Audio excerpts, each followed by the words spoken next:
Imagine a lottery winner on TV, smiling with a giant check. A few years later, the mansions are gone and accounts empty. Friends drift away and lawsuits crowd the calendar. Now picture an old family estate with portraits on the walls. Lawyers sit behind closed doors and trust documents line the shelves. Generations have walked those halls and names are carved in stone. The estate survived wars, recessions, scandals, and changing taxes. The contrast feels like a mystery to most observers. If money is so easy to spend, how does it last? Why do most inheritances vanish within a handful of generations? Why do a few fortunes persist for centuries?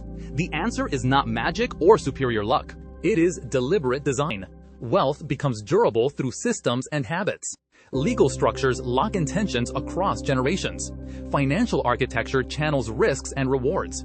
Silent education teaches restraint before giving control. Rituals and stories bind values into family behavior. Governance and rules limit impulse and preserve capital.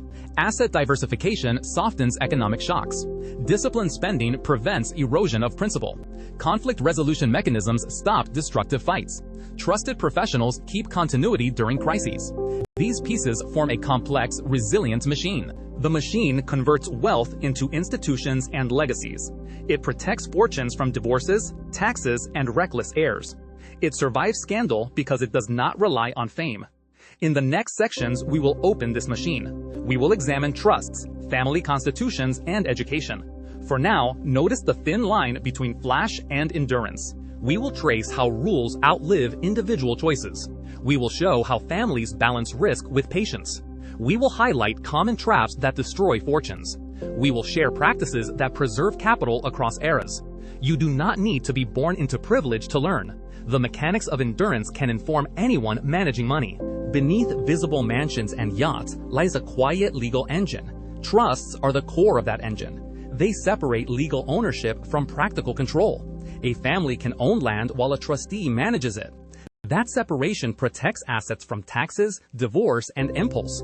Trusts can last far longer than any single heir. Next to trusts sit family offices, small private governments. They hire lawyers, accountants, investment managers, and archivists. They set budgets, enforce rules, and resolve disputes.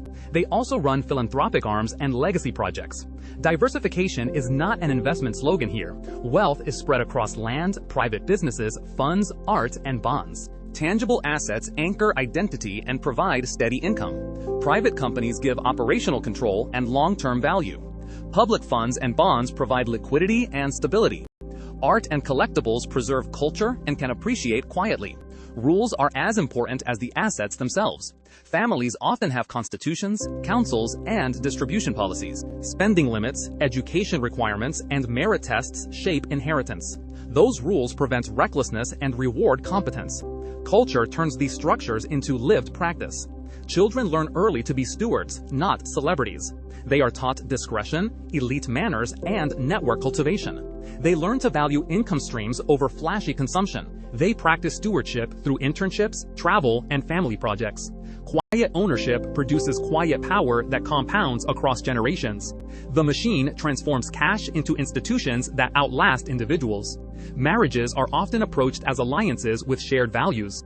Family archives teach history and expectations to each child. Philanthropic work trains responsibility and public reputation management. Clear succession plans reduce conflict and preserve momentum. External advisors provide expertise, while family retains strategic vision. In sum, the machine blends law, finance, and culture. That combination keeps fortunes alive through time.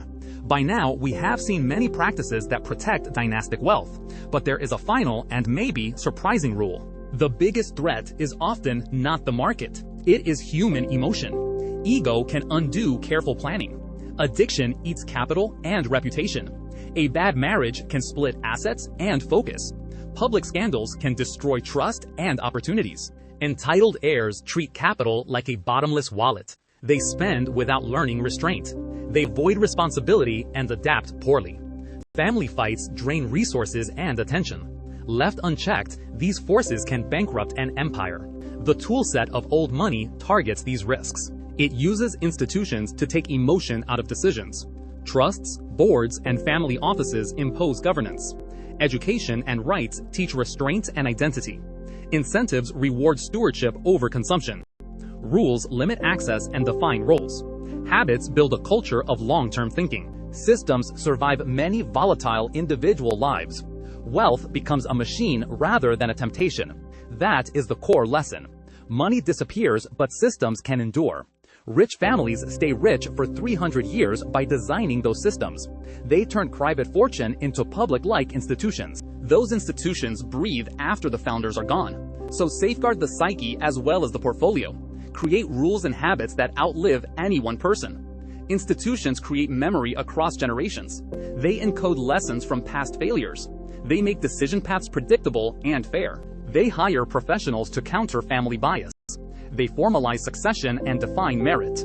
They control distributions with clear milestones. They promote service and purpose over comfort. They celebrate contribution rather than consumption. They punish reckless behavior proportionately and swiftly. In the end, design matters more than luck. Like this video, subscribe to Old Money Files, and step inside the quiet world of real wealth.